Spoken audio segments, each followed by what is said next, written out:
السلام علیکم. بسم اللہ الرحمن الرحیم. صلی اللہ رسول الکریم. سورہ آل عمران کے 16 مرکزی موضوعات میں سے ہمارا 16 مرکزی موضوع غزوات ہے. اس کے 2 حصے ہیں. پہلے حصے کے 3 ضمنی موضوعات ہیں، جس میں سے دوسرا ضمنی موضوع ہے آزمائش کے فوائد. یہ بات بار بار آ رہی ہے کہ اللہ نے آزمانا ہے، ہر چیز آزمائش کے بعد ہے. کوئی بھی کامیابی، کوئی بھی مرتبہ، کوئی بھی مقام آزمائش کے بعد ملتی ہے.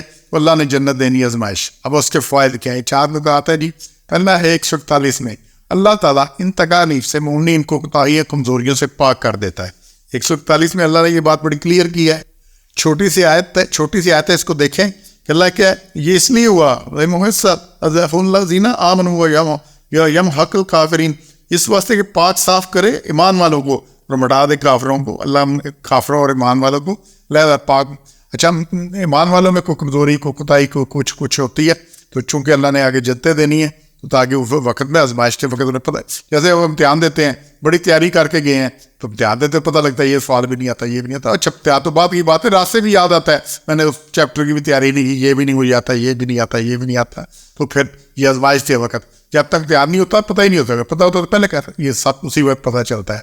پھر 154 میں ایمان میں مضبوط، کمزور، بزدل، منافق سب لوگ صاف ظاہر ہو جاتے ہیں. اس میں اللہ نے بڑا احسان کہا ہے وَلِيَبْتَلِيَ اللَّهُ مَا فِي صُدُورِكُمْ، کہ اللہ کو آزمانا تھا جو کچھ تمہارے جی میں ہے، اور وَلِيُمَحِّصَ صاف مَا فِي قُلُوبِهِمْ، جو صاف کرنا تھا تمہارے دل کو، اور اللہ جانتا ہے تمہارے دلوں کے بید. تو اللہ نے جو کمی کوتاہی کچھ رہ گئی تھی، اللہ نے اس کو صاف کرنا تھا. جب اس جنگ سے یہ ہوا کہ جنگ احد میں سے کہ اس نے جو شکست کا ایک سلسلہ بنا، تو اس سے لوگوں کے ایمان کی مضبوطی کا پتہ چڑھ گیا. تو اس شکست میں جو بھاگنا تھا بھاگ گئے، اور جو کھڑے تھے پتہ لگے کتنے مضبوط ہے. کمزور ایمان والے بزدل اور منافقین بھی سب پر ظاہر ہو گئے کہ ان کا کیا کیا درجہ ہے، کیا کیا مقام ہے. دوسرا فائدہ یہ ہوا کہ مخلص مسلمان اپنی کمزوریاں دور کرنے اور منافقین کا نفاق کھل کر سامنے آ جائے، تاکہ لوگ ان کے سے باتوں سے بچ سکے. تو اللہ نے اس سے پوری طرح یہ کلیئر کر دیا. اچھا جی، اللہ نے پھر 155 آیت میں سے تیسرا نقطہ ہے، اللہ نے تمہاری غلطیاں معاف کر دیں. اس نے لگا یہ بہکا دیا ان کو شیطان نے ان کے گناہ کی شامت سے، اور بخش چکا اللہ پوچھنے والا، حمل کرنے والا. تو جب شیطان نے بکایا، پھر وہ درہ چھوڑ دیا، اور درہ چھوڑنے سے نقصان ہوا. خالد بن ولید آ گیا اور چکر لگا کے پیچھے سے، اور یہ ہوا. اور پھر اللہ نے کہا کہ چونکہ کھڑے تھے آزمائش میں بھی قائم رہے، پھر وہ لڑنے لگے جو کچھ تھا، وہ اللہ نے کیا کیا، ان کو معاف کر دیا. تو یہ اللہ کی جو غلطیاں معاف کرتا ہے اللہ، یہ بہت بڑی بات ہے، اللہ غلطیاں معاف کر دیتا ہے. اور پھر چوتھا، اللہ تعالیٰ اس آزمائش سے سچے مومن اور منافقین کو الگ الگ کرنا چاہتا ہے. 166 167 میں یہ چوتھا لگتا ہے. اللہ تعالیٰ نے 166 میں کہا ہے وَلَيَعْلَمَ الْمُؤْمِنِينَ، اللہ ملوم کرنا چاہتا تھا مومنوں کو. کیا جس دن 2 بجے آپس میں لڑ پڑی، تو اللہ کے حکم اس اللہ. اور پھر آگے 67 میں ہے 167 وَلَيَعْلَمَ الَّذِينَ نَافَقُوا، اور منافقین کو معلوم کر لے. ٹھیک ہے، تو یہ کس لیے؟ سونے کی جانچ کیسے ہوتی ہے، اس میں سے کھوٹ کیسے نکالتے ہیں، اسے کھٹالی میں ڈالتے ہیں، نیچے سے آگ جلاتے ہیں. جب سونا پگھلتا ہے تو کھوٹ الگ ہو جاتی ہے، باقی چیزیں الگ ہوتی ہیں. کسی چیز میں سے کھوٹ نکالنے کا طریقہ کیا ہے؟ اسے آزمائش میں ڈالو، اسے آگ پہ رکھو. آگ پہ رکھنے سے ہر چیز الگ الگ ہو جاتی ہے. اے سی میں رکھنے سے نہیں ہوتی، فریج میں رکھنے سے یہ سونے میں سے کھوٹ الگ نہیں ہوتی.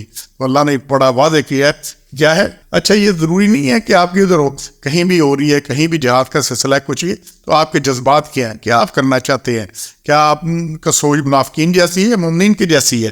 اللہ نے معلوم کرنا ہے، اور یہ آزمائش سے معلوم ہوتا ہے. تو اللہ تعالیٰ آزمائش کے فوائد کیا ہے؟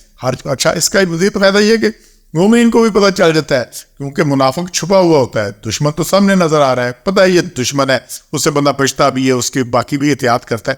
منافق بیچ میں ہے، گھر کے بیتی لنکا ڈالتے ہیں.